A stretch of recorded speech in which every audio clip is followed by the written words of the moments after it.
So the idea is to have, I don't know how many of you were attended yesterday's session. I assume we have a few people who didn't attend yesterday. So the plan for today is to go to a little bit more in depth with Python. So some of the features that we didn't talk about yesterday. So just as a reminder, yesterday we covered how to install Anaconda on Windows. We show a little bit on how to do it on Linux as well. We explain how to work with Jupyter notebooks. And we show some of the Python fundamentals. We talk about data types. We explain that in Python you don't have to specify the data type at the beginning. When you declare a variable, you can just assign a value and Python will figure out what type of variable it is. Then we talk about lists, dictionaries, tuples, and what else? Sets. So we didn't have a chance to to record the session yesterday, but we're gonna have a small mini videos on each one of these subjects later on, so that you can look at the ones specifically you wanna refresh, or if there's something. So that way you will not have to go through a long video just to learn something that you're just looking for. So what else? I think yesterday that's all that we covered. Today, Nathalie is going to start things up by showing a little bit more advanced features. Along the way, I guess we are going to be reviewing some of the concepts. So if there is something that you don't understand, then take note, ask questions on the chat. We will try to answer them. Alejandro is connected. I'm going to be also, while Nathalie speaks, we can be answering the questions. And then the second hour, if we get there, I'm going to go a little bit more in depth. And there, we have divided this a little bit on how much fundamentals you really need to start doing actual work with Python. And we think it's not. I mean, I think you can get hands-on with advanced features very early in the process.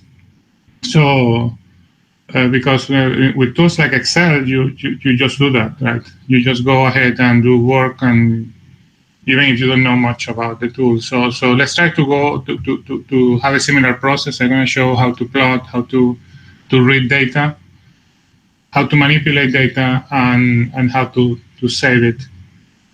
That way you will have something that you can use for real problems, and that you can use instead of Excel. So with that, I'm going to let Nathalie start things up and show some of the more basic features. Hello, everyone. Hope you all are prepared for today's session. And as Adolfo said, you can ask as we go. And I will be talking about some more Python basic stuff.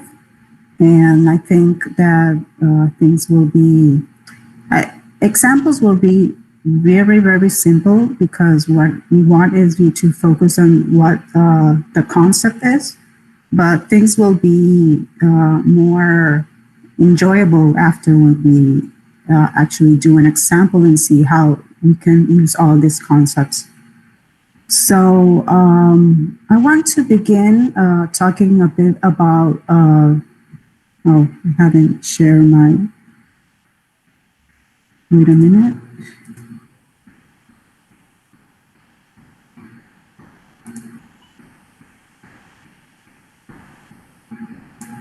Okay. Can you see my screen?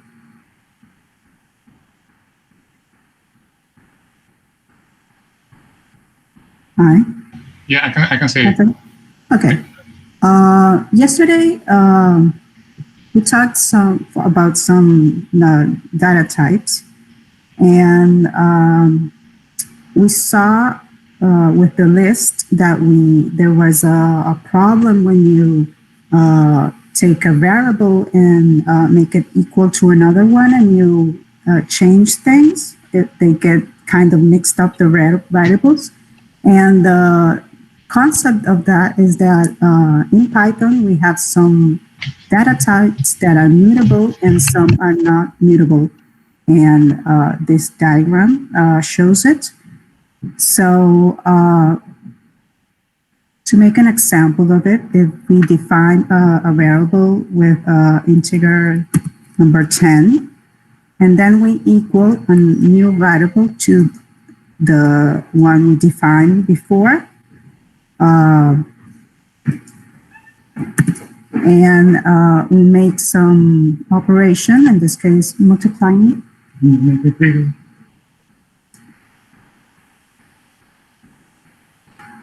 Can you see better my screen? Is it bigger? Hello? A bit bigger, please. A little bit bigger, Let me see. if you can. I'm trying.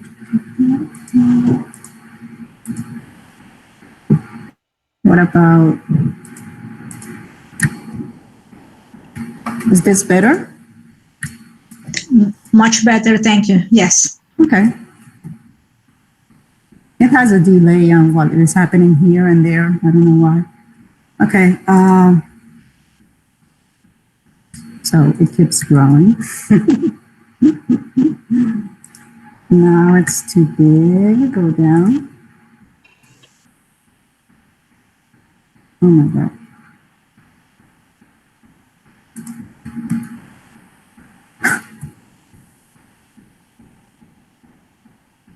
Okay, I will have to let it grow until it stops because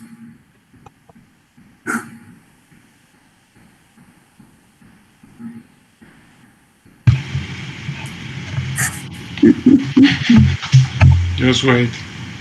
yeah, the thing is that I think you can hide the toolbar to have more space. No, on view. wait a minute. I first want to make this a size that is, I think I can keep it like this. Is that a good size?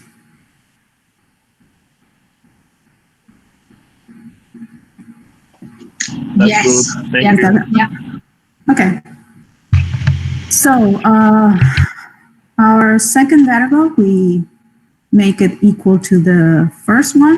The value was 10, and then we operate it, and we have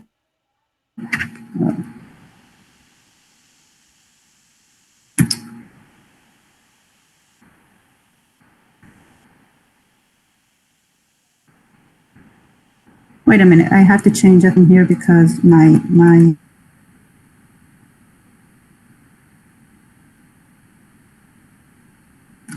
keyboard. Okay.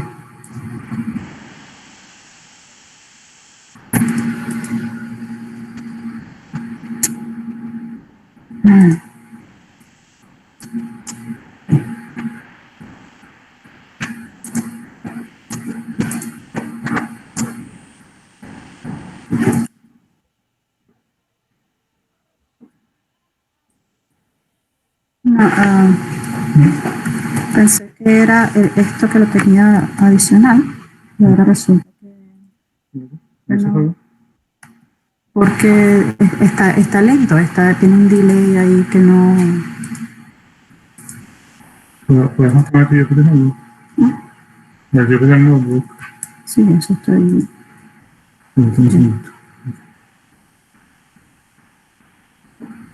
Para tener una celda.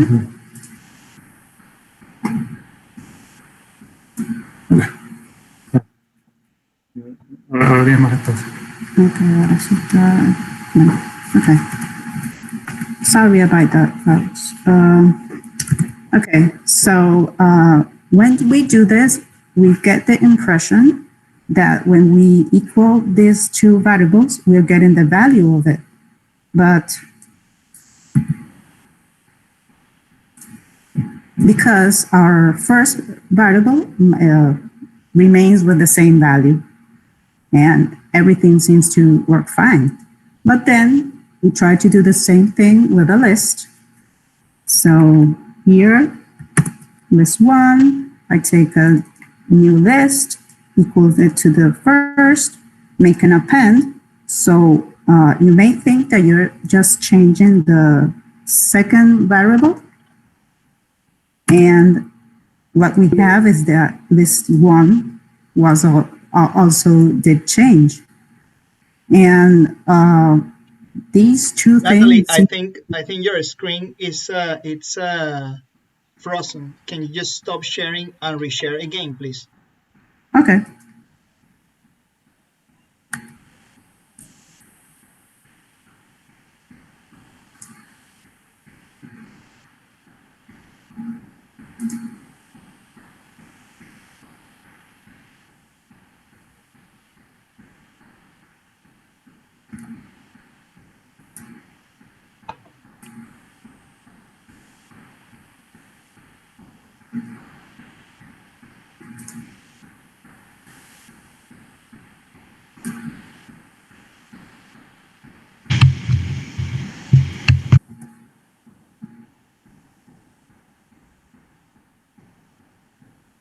Can you already see my screen?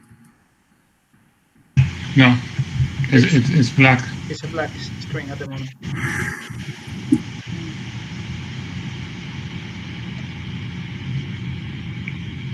Which screen are you sharing?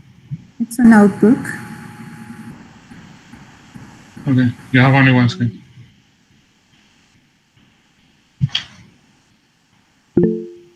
Well, the whole screen, it's not available for me to share. I don't know why. And when I put just the window, you're just seeing a black screen. So I don't know what's happening. No, it's black.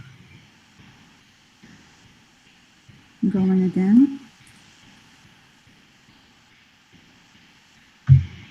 Trying to share my screen. Okay. I hope that'll be working. Okay, now it's working. Okay. Thank you. So we were talking about the list. What happened here is that, as we see here, lists and numbers are different type of data, and because numbers are immutable, what happens here is that when you equal the variables, this hat, as it can't change the value, it takes a copy of it and puts it in a different reference. And when you change it with the operation, you actually keep both variables like different on different memory spaces. But when you try to do the same thing with the lists are mutable. So when you do this, you are pointing to the same reference and the same memory. And when you change them, when you change the second list, the second variable, you're actually changing both because both of them are pointing to the same memory space. So how can we avoid this? And we can do, I had to import this package, it's named copy, and I'm creating a new variable, and I'm not equaling with as the same method I used before. I do a copy deep copy of the variable, and now I will change that new list appending a new value.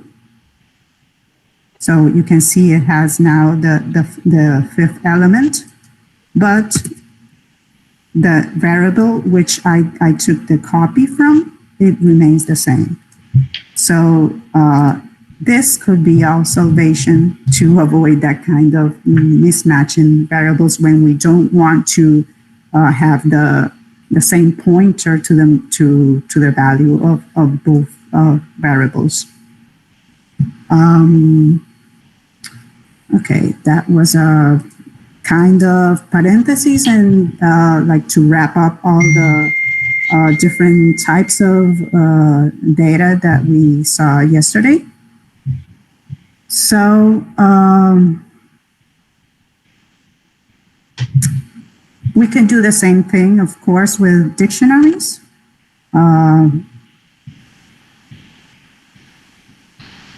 If we define a dictionary and then a second variable equal to that dictionary, and we do change that dictionary, we added a new key with a new value.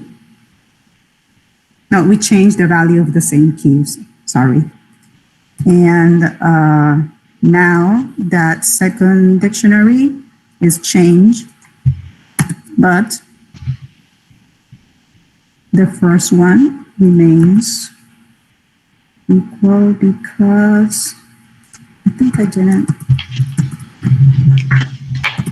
Okay, in this case, we have the value of the key of that dictionary, again, is a string, and strings are not mutable.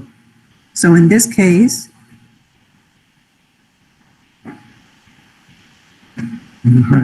like this. Para que ya no se pasen. ¿cómo? Bien.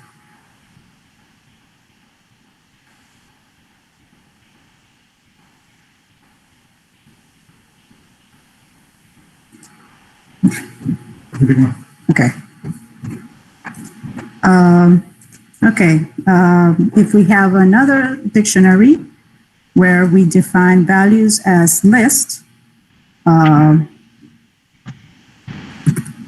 we can change them, and if we want them to remain as different, if we want that the first dictionary remains as it was, we do have to use the same deep copy. And this is just a simple example of showing how you have to treat the data depending on its type. And here, okay, it's a little picture about what is happening. As I told you, when you do copy, in this case, we have, okay, this is a list. So when you do the copy, both are pointing to the same memory. And we do deep copy. So what's happening here is that when you create the second dictionary, it makes a copy of that value and it puts it in a different memory reference. Okay, we will now, does anybody have any question about this?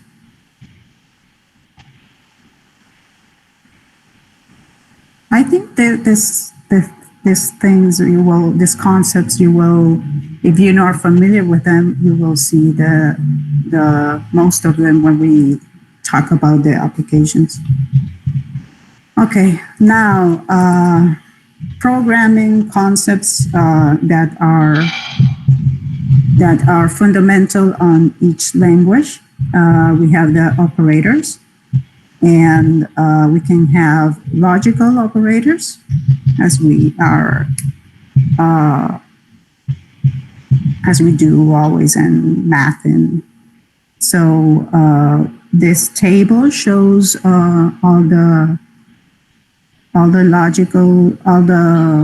comparison operators that we can use in Python. And symbols are exactly the same. we are accustomed to. A brief an example, this variables, if I compare the two that are integers, x is greater than j, no, and the inverse, it is true. Okay, I and j are strings, and the way that the comparison is made is that it is alphabetical. So as you can see, I will be, j will be greater than I, and this will be false. Are they equal? Of course not.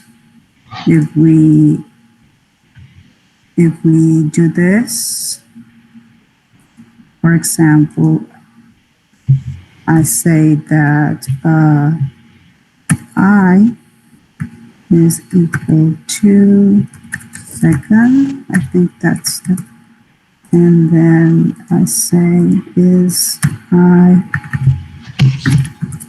this will be true now. Here we have explicit the strings, and these are not equal because of the uppercase. So if we do something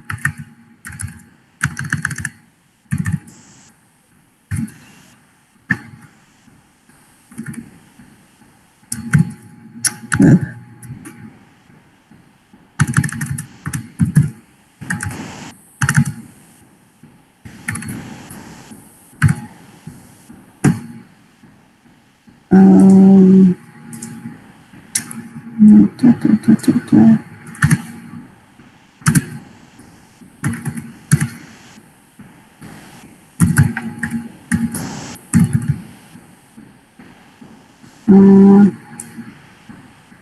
Okay, I don't remember right now what's the function for doing that, but oh, okay, here it is. Of course, upper and lower, so they are functions of the data type string. So what we are doing here is applying the function upper to this string, and that will make them equal because it will convert this this cap h to a lowercase. Sorry, they put them all in uppercase. Are these two different? Yes, x and remember these are the values. Greater than or equal, and the inverse. Okay, logical operators, they're basically this three, and, or, and not. And Python is really easy to read because we don't have to use any encrypted symbols as other programming language do to use to define this operator. So syntax is really readable, and that's a really good thing to have. So as we know, when we apply the operator and, this will be true if and only if all the variables are true. So this is false, and or is true when at least one is true, and not is the negation, so it will invert. If its value is true, it will put it false, and this is changing the value of the all that is inside the brackets. So very quickly, okay, another basic element of each programming language is how to make control of the workflow of the commands you are putting or you want to run. And in order to do that, we use what we call decision control elements. We will start with the basic if. We have statements we want to, sorry. Okay. We have some statements that we want to execute, but we want to condition when they do apply. So we put a condition, and the magic word we use for that is if.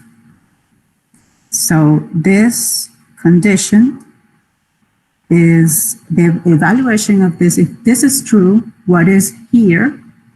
And here has to be indented, because if I have it this way,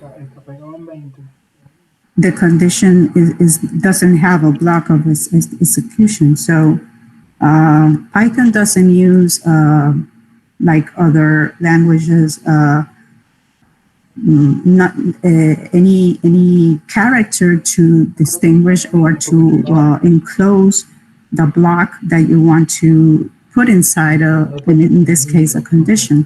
But it is essential to have this indentation.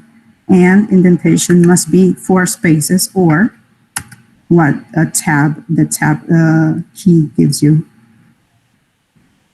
So here, this will happen only if this condition is true. For example, we change this. It doesn't print because this is not, the evaluation of this condition is false. So, okay, let's try to do an exercise that we have to write some way. We want to get some input from the console, and we want to calculate a price. Okay, that entry will be the price, and then you will have to give a number of how many quantities of that product with that price you're going to buy, and if the total amount is greater than 1,000, you will have a discount. So now I can introduce you this function, and what this does is gives you the way to text by keyword an input through the screen, and what happens is that that value that you are receiving, Python is getting it as a string. So when I run this and you put an amount here, the type of this variable, actually we can do this. If I put type of price, it is an integer because I'm casting it here. But if we don't do that, it will be a string. So if I want to after use that value as an integer, I will have problems. So the best way to deal with that is once I read the input, I cast it to the type of variable I want to use. I have to run it again. It's an integer, and then we will have we have to take an input about the quantity you want to buy of products. In this case, let's put 6. So then you operate to calculate how much is the total amount of what you are buying. it is 120. So as we defined, the discount applies when your total amount is over 1,000. So what should happen here is that you don't have a discount and you will have to pay the total of 120. So let's see. Oops.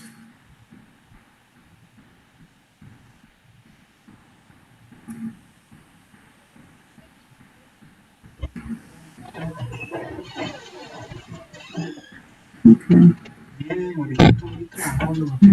I just lost my script. Por internet, con Nathalie están ahí presentando.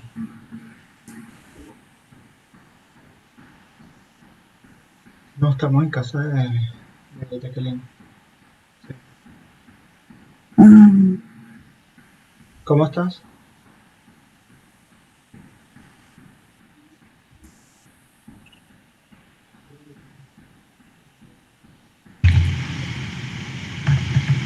Okay, No, aquí what is? estamos bien, estamos, claro que hoy estamos, porque yo soy como estamos I have no idea like that. Okay, here we see the estaba ayer fue muy fuerte. When this Entonces the condition is false, so it doesn't go in the block, and what it prints is this, that it's the complete amount. But now if we run the same script and it's something more expensive, and then I will say that I'm going to buy 5 items of it, and the amount is going to be 1,500. What should happen is that now this condition is true, and it's going to apply the discount, and it does the operation to do it, and this is the total you will pay, and then it will print the amount you will, the total. And what happens is that it did apply the discount. Okay, in this example, you can see that you only have an option to do a sequence of things when this condition applies. But what happens when maybe I would like to write something special telling you if this is false, then I can use an else condition to say, sorry, your amount doesn't apply for the discount. And there we can use, in that case, we can use the else instruction. ¿Y dónde es el caso? ¿Ahí en el edificio o en los conjuntos? Bueno, okay, and same as the if, it will have a block that will need to be indented. Here, this instruction is happening with when this is true, but in the case of not this condition is not true, it will execute this.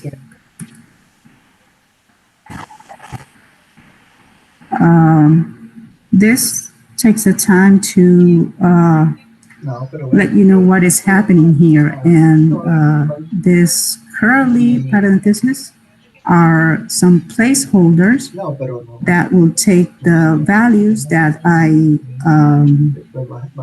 give in the same order that they are specified here. So X will be the first one to put in the first placeholder, and in the second, it will take the value of the second variable.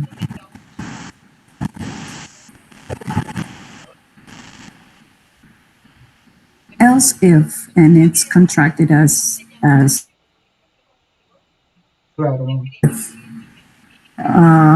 what this does is that in this case, else is always going to be executed when the condition is false, but elif it's a second or it's an alternative condition that I will put in the same block. So what happens is it evaluates the first condition, and if it's not true, it will go to the second one. It's an else if, so it goes through the same process of evaluating this, and if it's not true, it comes to this one, and so go on. And if neither apply, it will always do an else. But if one of these conditions are true, the program executes what is inside the block and does nothing more. So in this case, x has the value of 10, and first condition is asking, is x equal to 1? It isn't. Equal to 5? No. To 10? Yes. So it prints this, and then it doesn't do anymore. What happens if I don't have this here? Nathalie, I think we lost your screen. Oh my God. Ya, espérate un segundo. I can see your screen. I can see it. Oh, then it's on my side, sorry. Yeah, me too, I can see it.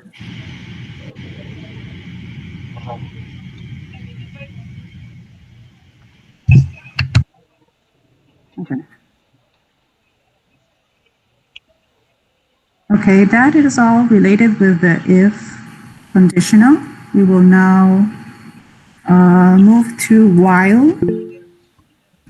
And while has a different form of evaluation. It asks for, it assumes that the block of you want to execute is always going to run, except when this condition is not happening. So num is equal to 0, and this block says execute this always when this condition is true. So this will be a loop. It goes over and over until this condition breaks. So this is a good way to see inside the execution block.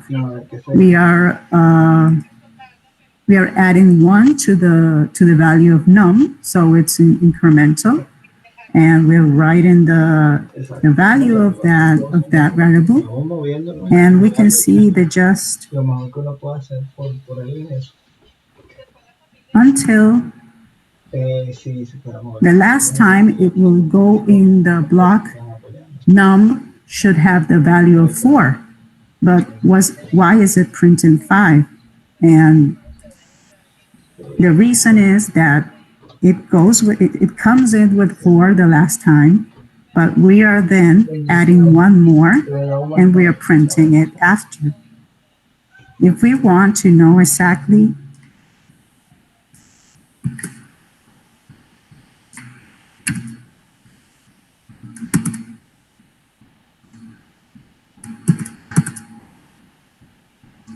you see, I just moved the position of this because we need this. We need to increment the variable, because otherwise this will be looping over and over again infinite times. But if you want to capture the value that is coming in, you have to do whatever you want to do with it before you increment that number. So in this case, you have the control of until when this is going to run. So you are responsible of taking some action to break the condition and stopping the execution of this when that condition is not true. Okay, this is an example of. Okay, this will be capturing numbers through the screen until the way to break the cycle of getting numbers is to type -1. Otherwise, it will always capture that number and it will be making the sum. So begin point 3, 4, and it goes on until I break it. This is the condition because it's the number the input number is not true for the condition, and it breaks. And after getting out of this loop, you can see we have two nested conditionals here. We have the if we first saw, and then this is going to be executed each time the while loop runs. And the way to break the execution of this while is to input a number that is false for this condition. And in this case, we make an input of -1. So it stops here, and it has this variable and this are going to be operated here, and then you print that value, and it is an average. So this is the result. So what happens is I keep putting inputs that never reach this condition, never breaks it. It will be infinite times running.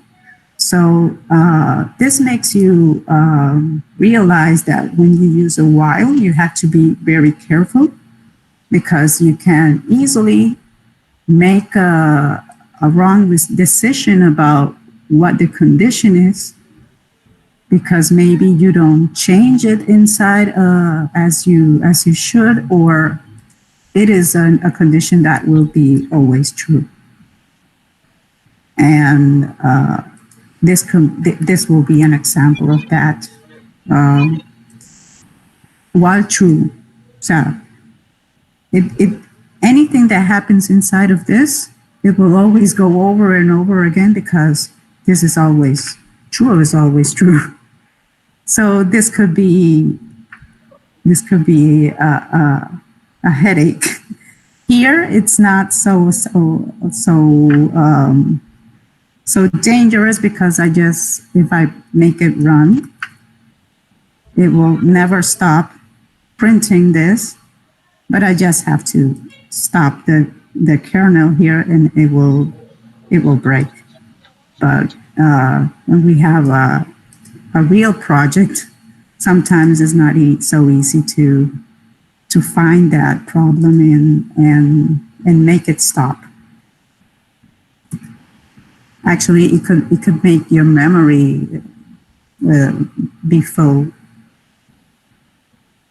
Okay, I think the last condition is the loops that we use with for. And this is something that will be as while go in cycles and looping over and over. But the condition is specified here. And in this case, my list is the sequence or list of numbers, and I will be iterating in this list. It will be changing on the value of each one of them. each time it gets here, it will change to the next value, and eventually it will finish because it gets to the last one. So it is not so dangerous as a while could be. And here we're just looping through this list and printing the value.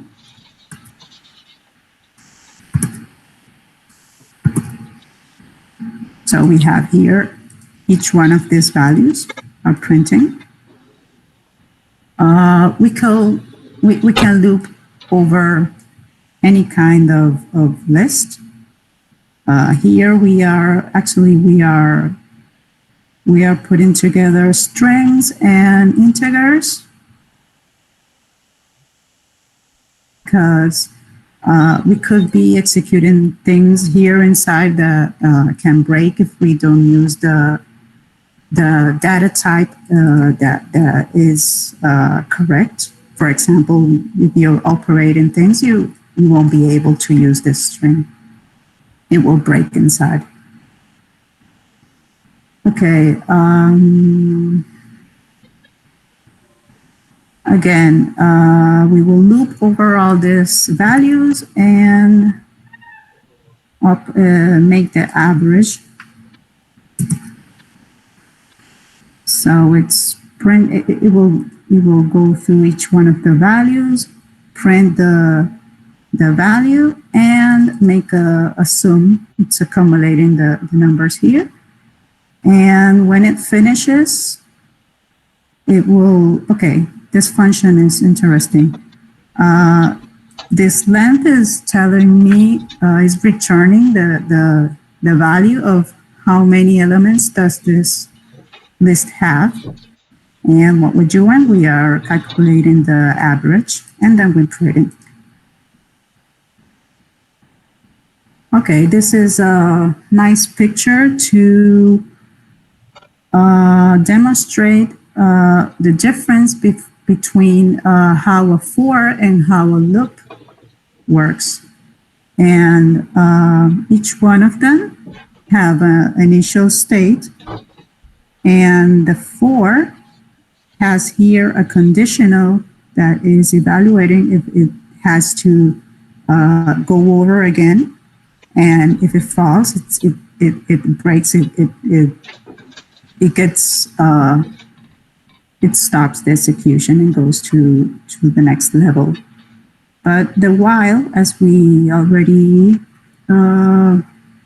saw, you have to each time it's going to execute the next step, the next loop. It has the condition there. So when we say while blah blah blah, blah blah blah is a condition that will stop or execute the block. Again, we have to be very careful about what we condition there and how we change the value of that condition, because eventually we want the cycle to end. This is an example of how we can loop in dictionaries, and we define this dictionary with 3 keys and 3 values. And then we can say, okay, for pair in, this should be tick, in items of the dictionary, just print the value of pair, and pair is the key and the value. So here we can say it goes through all the dictionary. But we can do this on a different way. If we can take each separate variable for the key and for the value of each element of the dictionary. So here we are looping over all the elements of the dictionary, all the items, and we are printing the value of the key and the value of the value of that key. When we define the dictionary, we can see that the type of the elements of the dictionary, both the key and the value, are integers. So what happens when I get that value, it is an integer, and if I want to print it, I will have to cast it or change it to a string value. Otherwise, I will have an error. And what it says is that you cannot concatenate integer with strings.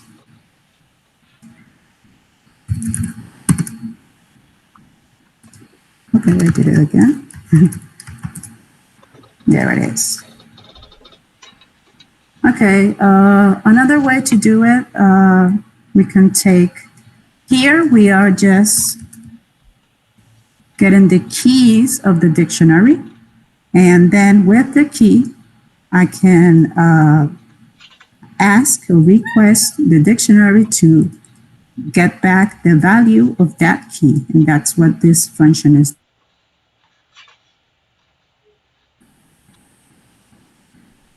This will be completely equivalent to this second option. I am going through the dictionary, and I'm taking the keys, and I'm printing the value of the dictionary evaluated in that key.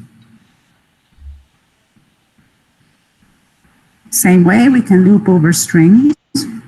So in this case, we don't have the sequence we are looping over is the string defined as this word, but a string is also as a list.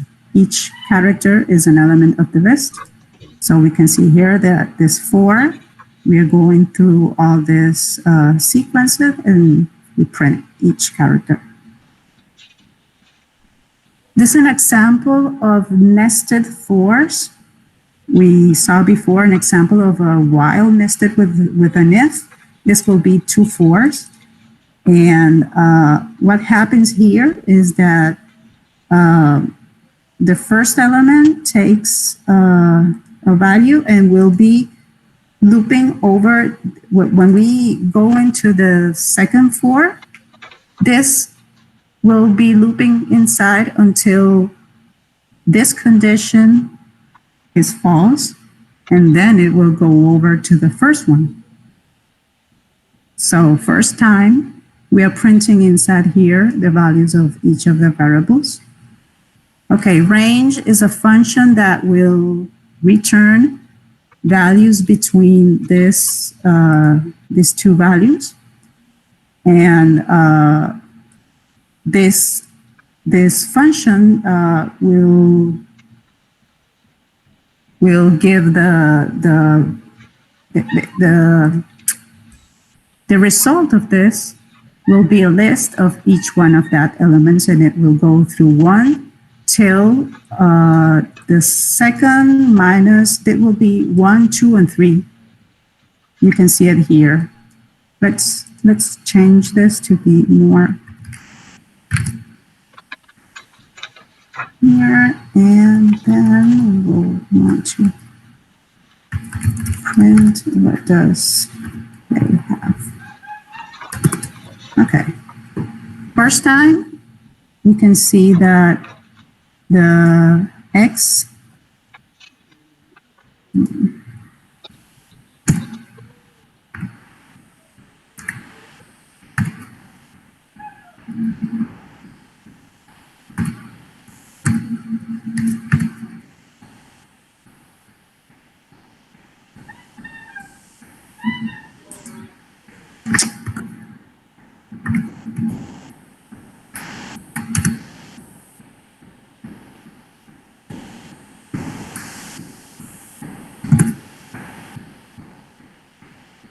okay, X is equal to 1, then it goes inside this 4, and it will be looping over this until it ends. So Y is 1, it will do it the first time, then Y it's equal to 2, and then this inside loop will end, and we will get caught by the first loop.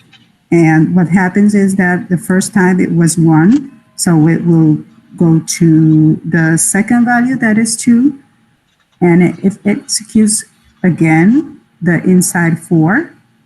So y will be go over for 1 or 2, and then it will end this execution, comes over the first 4 again for x equal to 3, and again the inside loop will go through 1 and 2 values for y, and it finishes. Same applies for conditionals, as if you can always put an execution block when this 4 is false, and it will execute when this goes over.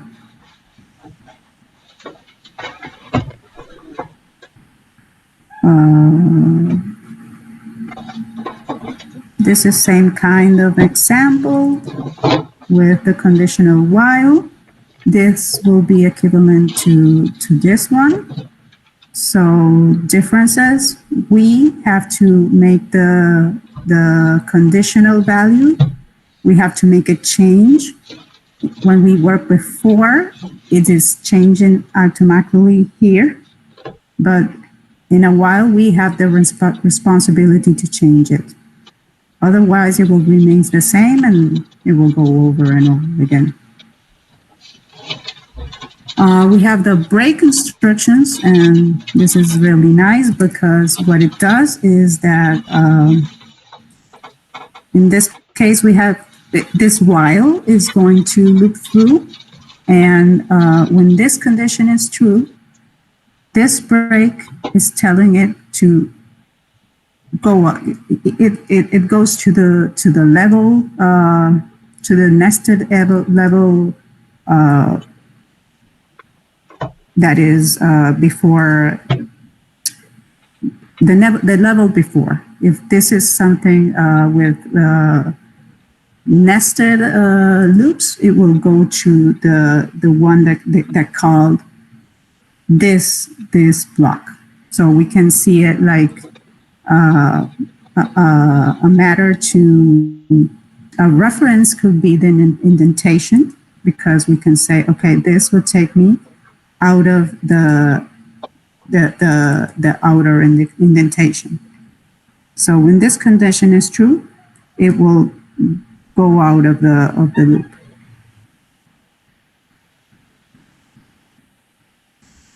Same example with 4. And as time is going up, I think that I will finish with this continue. Continue is different to break, because what it does is that it says, okay, don't stop all the execution of while. You just want to skip this iteration of the loop. So it will go out of here, but it will return to the while. It will not go to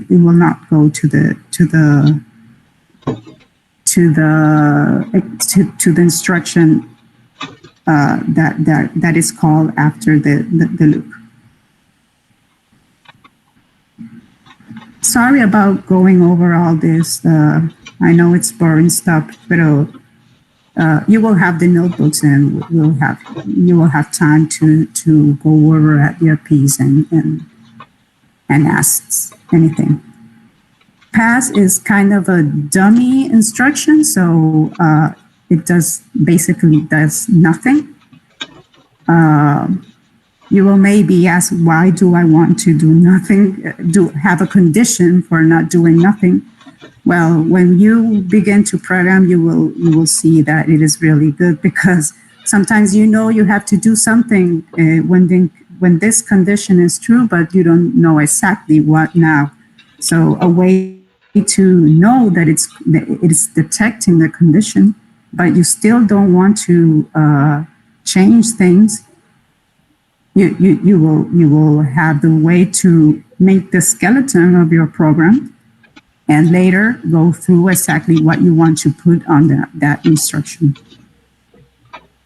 So it's kind of a game now. We already talked about range function, but I will go over it again. For example, if I equal the x to range 5, what it will do, it will generate a sequence of integers that go through 0 to 5 minus 1. And we can see it here.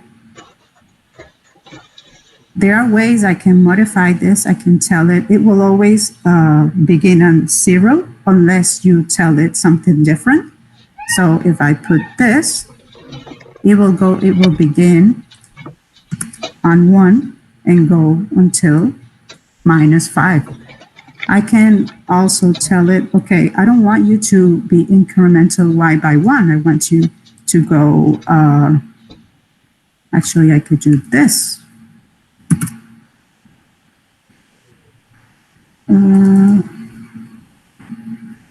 No.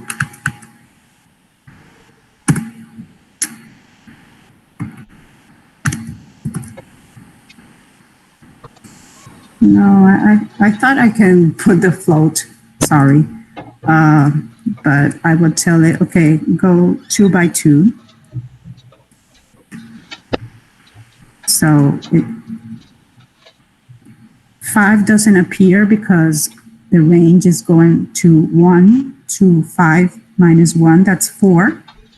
And it's skipping a number between.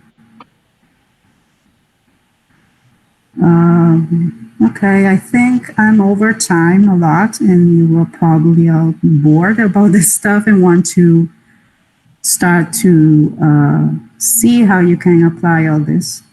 So I will give the control to Adolfo or Alejandro. Hello. Hello? Are Yes. you guys there? I am here. Okay. Okay, I think. Oh no! Oh yeah, I'm sorry. I was muted. So I left the public really bored, so it's your work to. You know how this is. Yeah. So it takes a while. If you don't know anything about Python, this may sound a lot of things to digest, right? So, and if you know a lot, probably you already know most of it. But we have to start somewhere, right? So that's the thing. So there's no easy way to start. So and sometimes a little bit of patience, and keep studying, keep looking at examples. So what I'm gonna show you is something that what is possible to do with Python. Of course, not something that you can use very quickly. So let's assume that you have. Let me share the screen, entire screen. This one, and let me move this out of the way.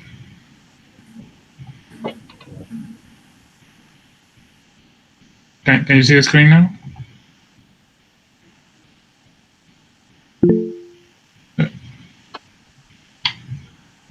Can you see the screen? Yes, I can see your screen. Yes. Oh, okay. I wasn't listening. So let's assume a typical thing that we do every single day is you have a CSV file. Let's assume that you have a CSV file. I don't know if this is big enough, but let's assume that we have a given CSV file. Basically, the typical thing that you want to do is to open that file, and then you have some data there. Let me close this. And what we tend to do immediately is to use Excel, right? So, and CSV files, as you know, are ASCII files, and CSV stands for comma separated values, right? If I open this with an editor, which editor do I have? Let's just do this. Where you see this is an ugly file with some headers and a bunch of values that are separated by commas, right? So these values are separated by commas, and typically you have a fixed number of columns. So what you do with this, of course, is not open that, but you typically tend to open Excel and say, I want to do a plot, right, or something. So what I have here is a result from a simulation, reservoir simulation, and I have the field production, for example, this will be the field oil production rate, field oil production total, and so on and so forth, right? And for some reason I have my time here, right, at the end of the columns. It's not ideal, right? You want to do a plot here, then, well, you know what to do. You say, you go insert, I'm not going to do it, but you typically select columns like that, go insert, and try to find the type of plot that you want, and so on and so forth. Right? Of course, since time is the second, probably it's not going to come out the way I want, right? So I will have to work something to make this plot look something nice, but this is a typical thing that we do every day. So how can we approach this problem by using Python instead? Right? Let me close this and show a notebook that I started here. I was trying this range thing. So delete that. So I'm gonna show you this is a typically advanced kind of tools that we use for data processing using Python, and it's called, this particular one is called Pandas. And basically Pandas is going to allow you to do most of the things, or everything that you can do from Excel, or everything that you typically do with Excel. So for example, if you need to do some programming, some data processing, you can use Python for that, and then use Pandas for some other operations. But what can I do with Pandas, right?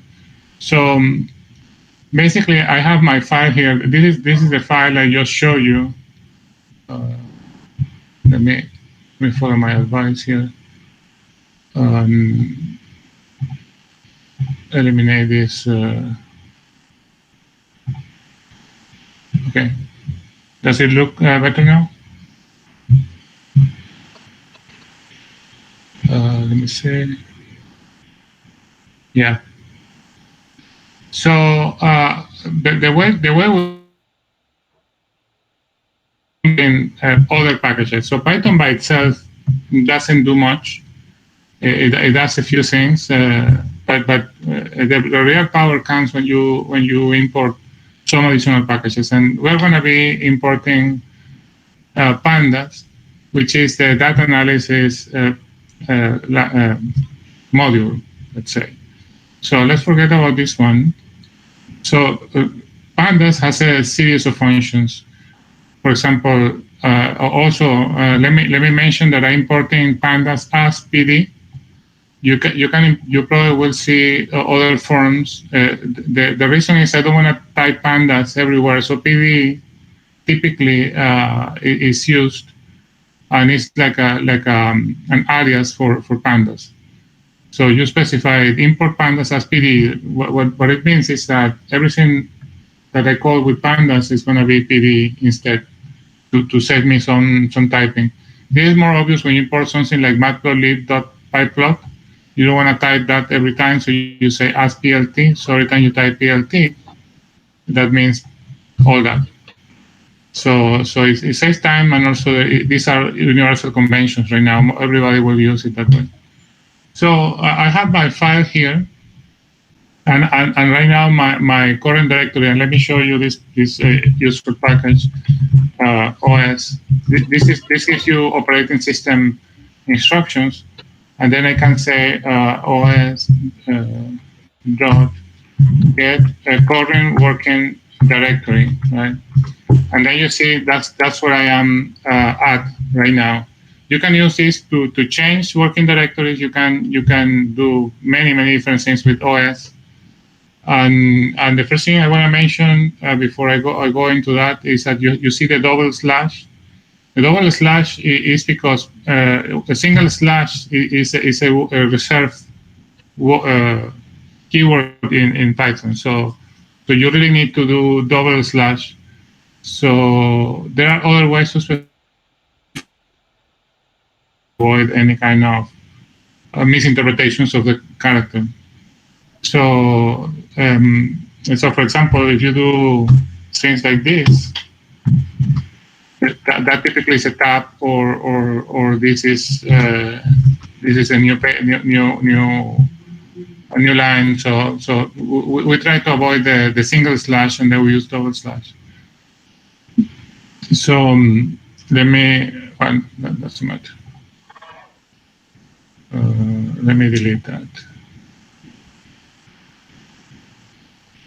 Okay, so what I'm going to do is to read the CSV file using Pandas.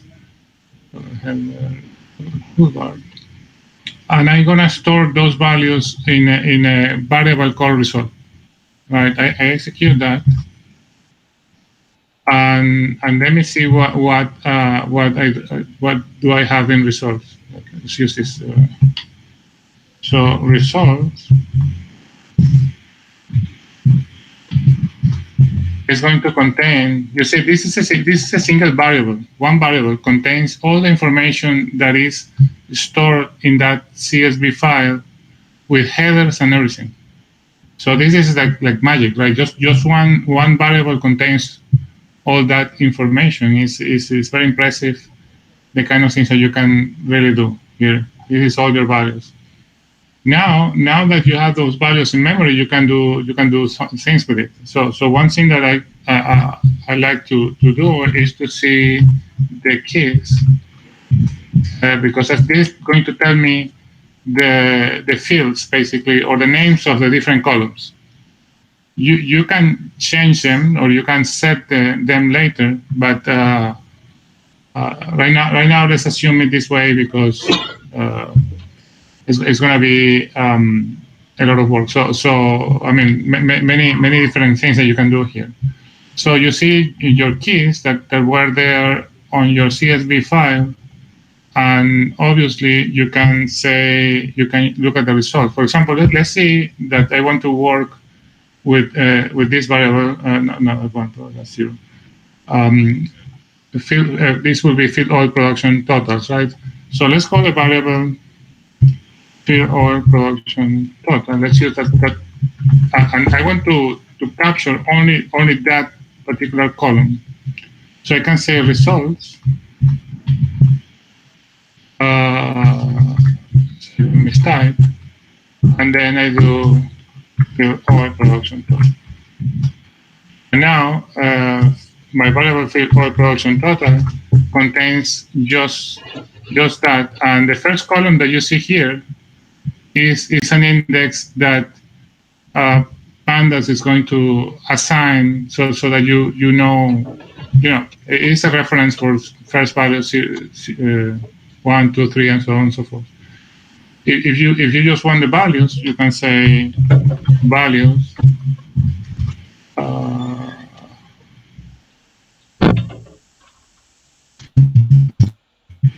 So values is not a function; it's just a part of the object.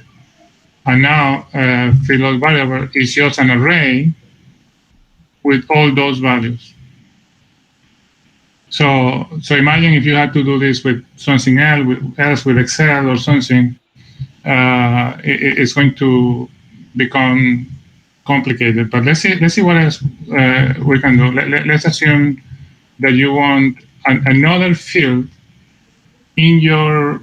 By the way, way, this kind of objects that results contains is called a data frame. Let's assume that we want to do a calculation. Let's assume that, and for this, I want to see, let's assume I want a variable called capital X, right? And then I say that variable is going to be results, say 2 times results, and then say this variable FGIR plus results, whatever, it doesn't matter, right? But it has to be one of those. And now you have in your data frame, if you see, first of all, you see your keys. You see now that I have an X there, and if I want to see the results, I can just say X, and those are the results for that calculation. So it doesn't show Pandas or on Jupyter notebooks will not show you all the values, because otherwise it's going to take your whole screen, right? So typically in Python and Jupyter, way that you don't have to deal with a mess, right? It really helps you. Because most of the time you don't want to see that, but if you want to see a particular value or all the values, you can always slice it. So one useful way to see this results, for example, is that we see the head, and it's going to show you by default the first 5 values. That way you don't have a mess there. And you have this nice bar that you can use it to scroll it, right? And see the values and I have my X here. So you can start to see how powerful this can be to manipulate data. And then you don't have to go through all the pain in Excel to do these calculations or any spreadsheet that you use. So any kind of operations, any kind of slicing you can do with Pandas. More interesting, for example, if you can plot. So let's say I have my results, which is a data frame, and I can say plot, and I want X to be time, and Y I want it to be it has to be strings, like your whole production total, and then those are your results. So again, imagine the pain that you have to go through in Excel, for example, when you have a tool like this that allows you to very quickly see the results. Of course, you can do all kinds of manipulations here. You can change the axis, you can change styles, but typically it's designed to look nice from the very beginning, very easily, right? So I can use also here this to plot the X that I just created, and those are the results. I don't really know what I was doing, right? I just plugged two numbers there. So, but of course you can do. So many things that you can do with Pandas, and the reason I'm jumping to Pandas, even though if you're a beginner, there's a lot of Python that you still don't know. And you can see after seeing the first hour and the whole session yesterday, there's a lot of things that you need to know in order to write a nice script or a nice program in Python. But you can use things like this to quickly use the power of Python without even, probably what I'm showing you here is way more advanced than what Nathalie was showing, but only in a few lines, look what I'm doing, right? You can always already say that I'm not going to use Excel most of the times. I'm not saying that Excel cannot be useful in many occasions, but most of the times it's not going to provide everything that you want. And sometimes it's just an easy way to visualize data. So what else can we do here with Pandas? So you can once you have once you have these results. The question is if you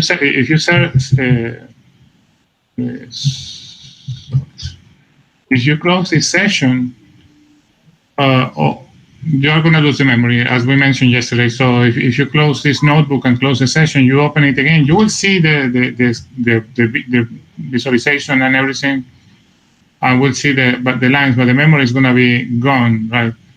So you will have to execute everything again. So if you want to save the results, and I'm going to show you some tricks in a moment on how to get help, right? Because it's difficult to know all these things, and sometimes you don't have somebody to ask immediately your specific question.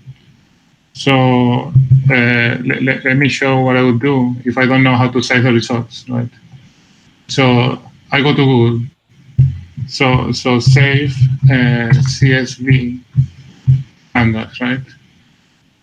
So let me expand it. And well, my suggestion is to go to Stack Overflow most of the time, because there will be an answer written by to answer a specific question that somebody asked, and not a generic manual, let's say, because sometimes you go here, for example, Pandas data frame to CSV, and what you see is the manual. Like there is a lot of stuff that probably you don't care about. I'm not saying it's not useful, but and most of the time there is an example here. Perhaps the example is not what you're looking for. But if you go to Stack Overflow, there was somebody asked that question. Probably you find the exact same question that you're asking, and then you see somebody asking, solving the question, and you see how many people voted. Some people here vote for the best answer, and this guy in particular got 1,000 and so points. So you see this didn't go through. You still see some additional answers, and maybe one of those are the one is the one that you're looking for. But in this particular one, this is the winner, right? So the question here was, I have a data frame in Pandas which I would like to save as to a CSV file. I'm using this, right? And I'm getting this error because there is some special character there that he's not seeing. So he's suggesting to use this form, which is going to set a separator as a tabular. And you see here what I was mentioning at the beginning. Let me see if this is bigger. That this /t is a reserved word. That's why you don't want to use a single slashes when you name your folders. So if you use double slash, Python will always know that what you mean is single slash. So let's see this one, right? So I can use this separator, and then this is advanced stuff depending on the encoding that you have for your strings. But I can change the separator, and that is the other nice thing that you will find. Probably you like a comma, you can use a tab, right? And then that will be more readable. So let's use this form. So results for to CSV, and then let's say just give a name, right? File name, it can be anything, and then we want to use extension CSV. And sorry, what was that? I want to use this separator as a tabular.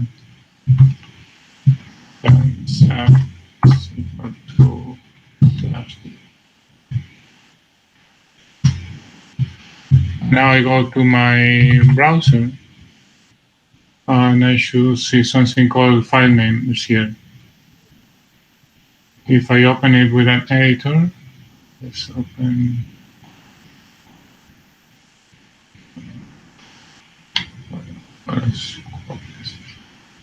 You see that it looks a little bit more readable because I use a tab to separate the numbers.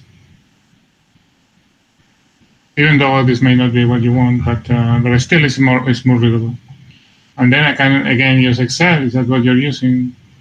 But we can use Excel to see what we're getting.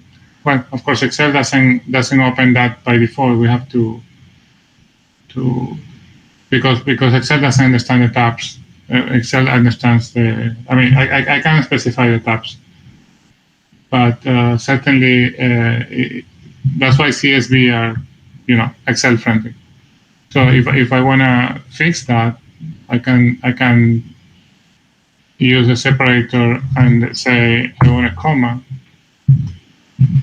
and then I see here. Now Excel can read it because it's a comma, and look at this. This is my X, right? This is the X I created in Pandas. So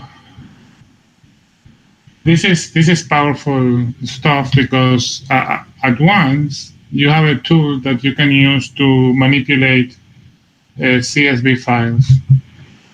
Of course, you don't have to start with a CSV file, right? So for example, you're starting from scratch, and then you can have a list of numbers, which is X, and equal to, and that's it. Now you can use that to create a data frame. You can create let's call it dfx equal dd, which is pandas. Data frame. Hopefully I'm not making a mistake. Okay, I didn't. Now that this is my, probably I should have used something more interesting. So, but Pandas is going to attach that index to your values, right? Let's do something a little bit more interesting here. Distinguish better from the index. How did I execute this? Okay, there you go, right? So you can now dfx dot plot. I believe if you have only one column, you don't need to specify anything, right? You just say plot and that's it. But that's your plot. Now, what happens if you have another set of values? Call it y.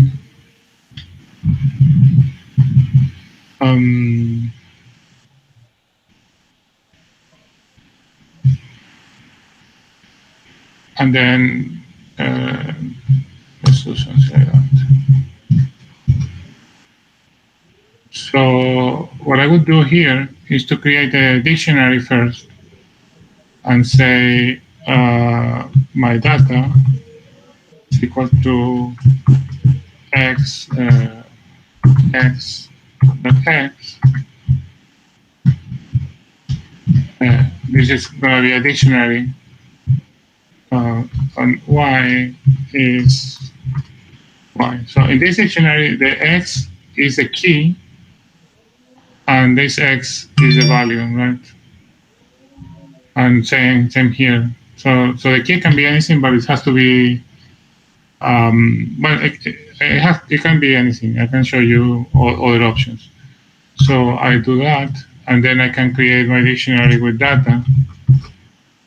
And now if I see what is the new dictionary, now I have two columns, right? So this is a nice way to use dictionaries to first combine my data and then use it later for anything I want, right? And now my plot can be x is equal to sorry, x is equal to x. And in this case, what this is showing is axis, right? I used too many times the same x is for axis, and now this is what I just created, right? So so you see how quickly you can create. Of course, you probably want this to be part of a calculation rather than type the numbers. So for that, I think the right tool is to use Numpy. And to use Numpy, Numpy is the most powerful, the most popular library for data analysis, right?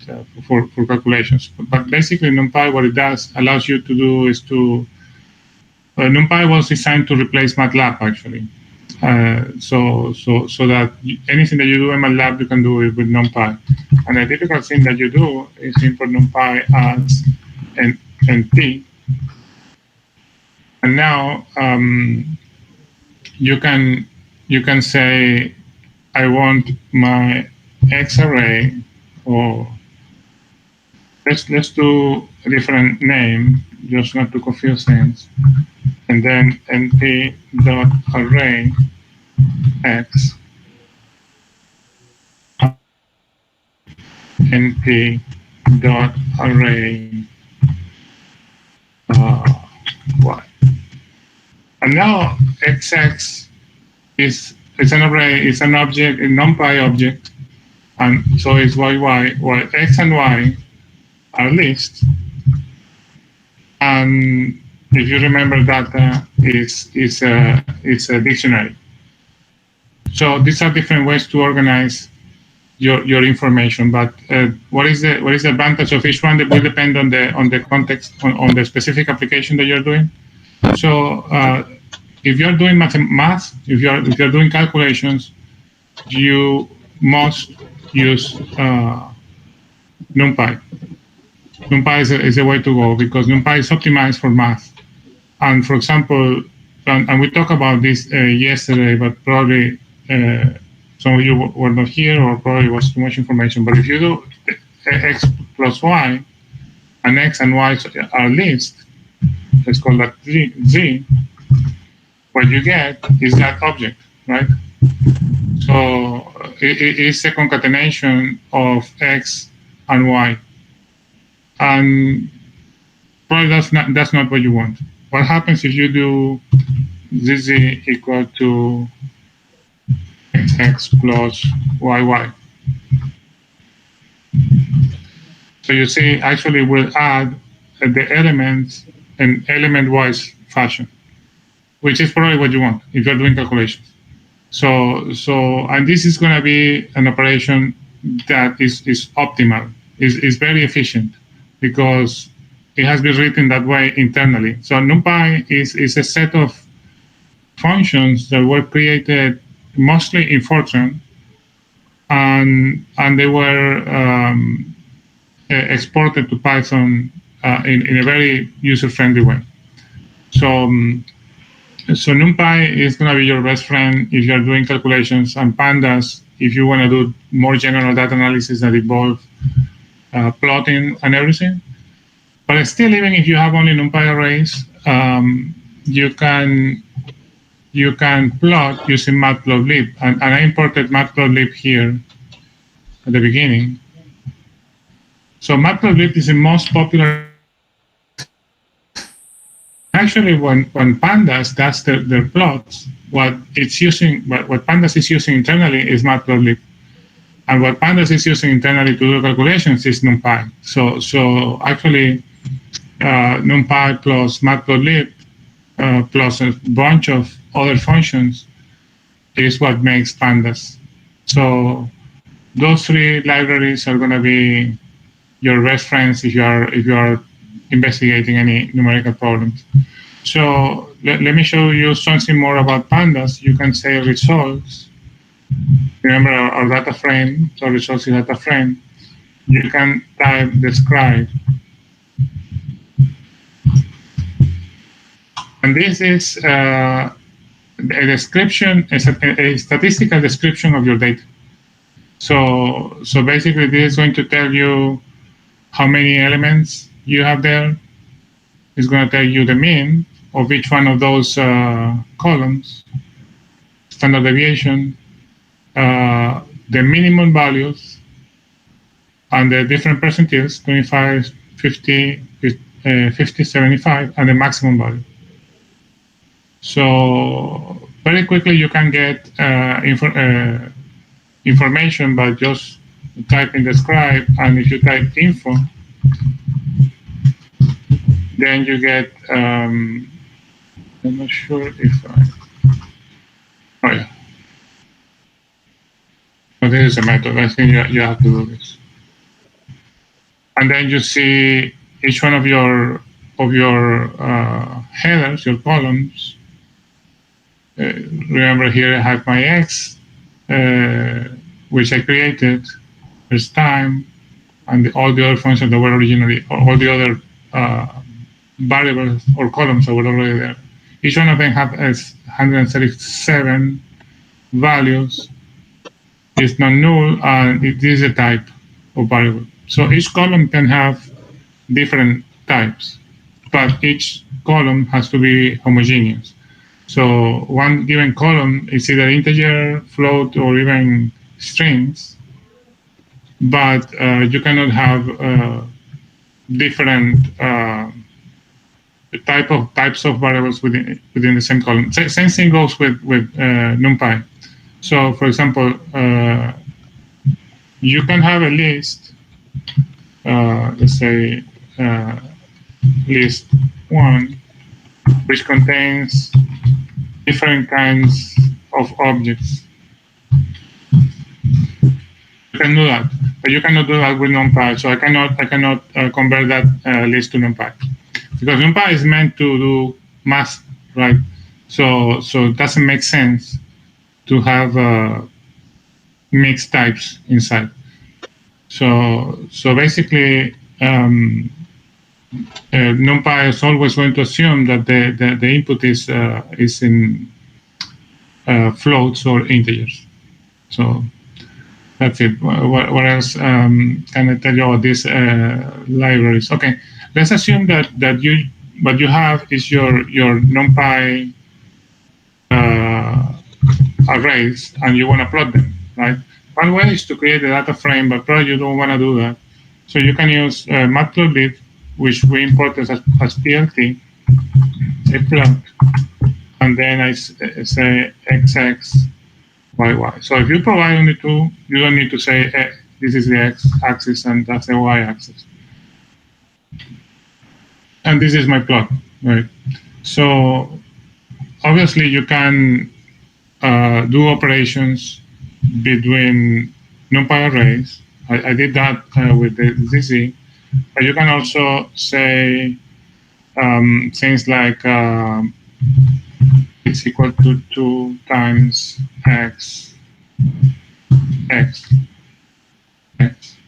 plus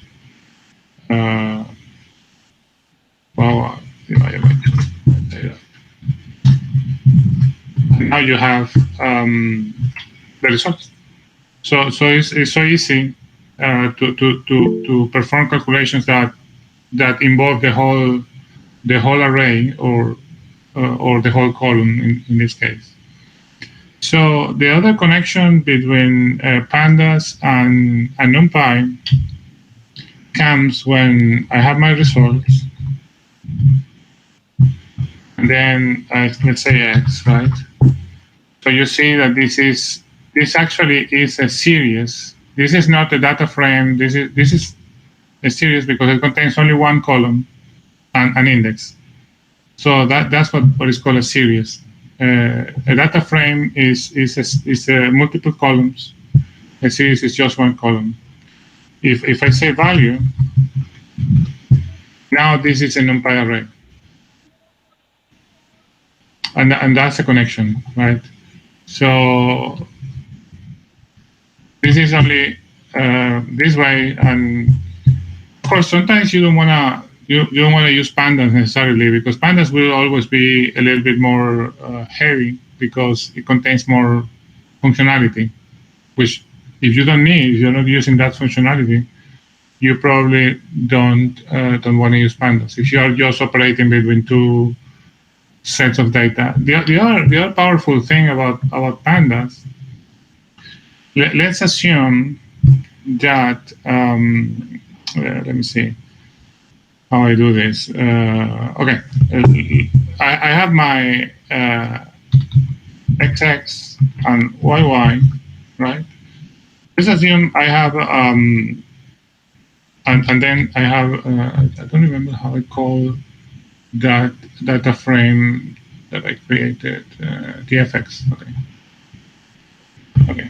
DFX was this data frame, as you remember, that I created. Now let's assume that I want to add more data here.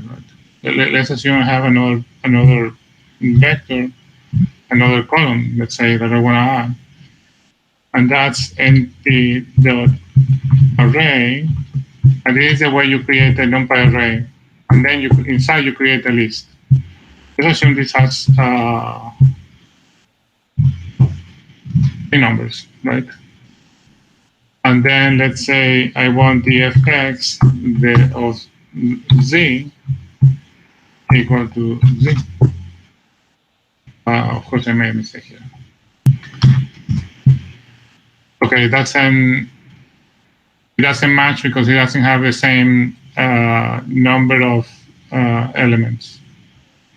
There is a way to add it, but okay, they need to have the same number of elements, but in some cases, you can have things like, okay, let's assume that I have, I need to create something that has an error in it. So let's say, okay, I have 5 values now. Should work 5, will be 6, right?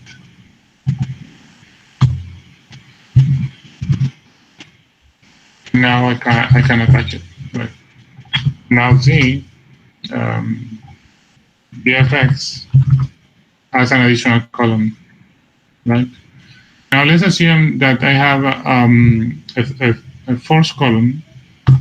Let's call it W, and this first column is equal to BFX of Z. Divided by dfx of x. Right. And if you look at those columns, you know this is going to happen column wise, right? And you know that we have a 0 here, so we are dividing by 0, right? But there was no error. What happened? So pandas give me an infinite here. So typically when we write programs in some other language, even if you do Excel is not going to let you do that.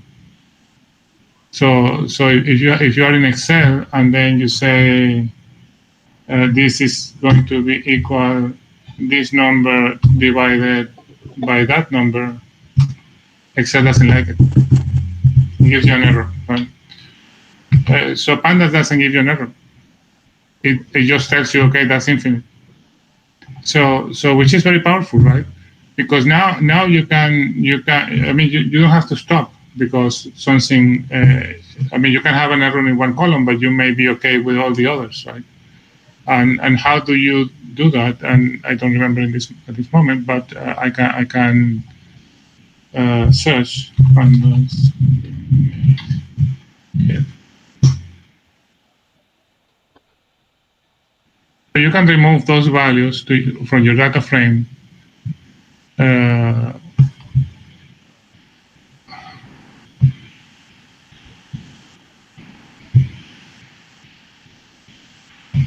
Okay.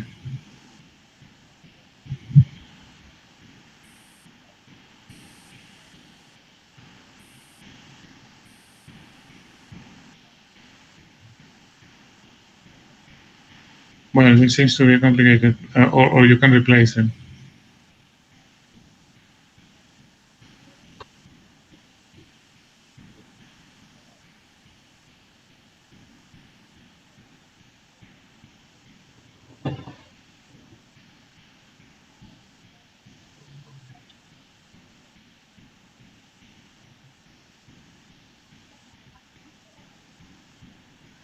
Well, it's probably a bit complicated. You can replace it, or you can just drop it. But what happens if I want to plot? Let's do something nice here to see what happens if I want to plot x equal to x against y equal to w. So you see, basically what happens is I can still do it, and Pandas is going to ignore the infinite value because, okay, what would you do? So typically all the Python packages, they make the assumption, the most reasonable assumption, and that's something very powerful about Python, because it doesn't stop you from doing stuff, and it doesn't force you to do too much work. So what Python is trying to do, Pandas being, and the philosophy is thanks to all the packages, is minimize the amount of work that you have to do. So and you see, if you recap all the stuff that we've been talking about for the last 2 days, and there's so much that we want you to learn, and probably you need to learn if you want to know Python, but you don't need to know too much Python to do very powerful stuff from the very beginning, right? And the same thing that Excel, the philosophy in Excel is that you don't need to be an expert on Excel in order to do nice plots or do data manipulation, right? And that's why Excel has been so popular, right? Because you don't need to know anything. Basically, you just need to know a few things. But it limits you tremendously too, right? Because if you really want to do advanced stuff in Excel, it's really difficult. So in that case, you need to take some classes, right? So in Pandas, with Python and Pandas, you can do many different things, even if you don't know too much. And that's a message, because I didn't want you to live with the idea that you need to spend 2 years learning Python for it to start being useful. I mean, it's important that you learn the fundamentals, and one of the problems sometimes is that you start working with Python and do amazing stuff, but then you are not. There are fundamentals part that you don't know. It happens, right? And it may be okay, right? But then at some point you will need to go back if you want to do something more elaborate.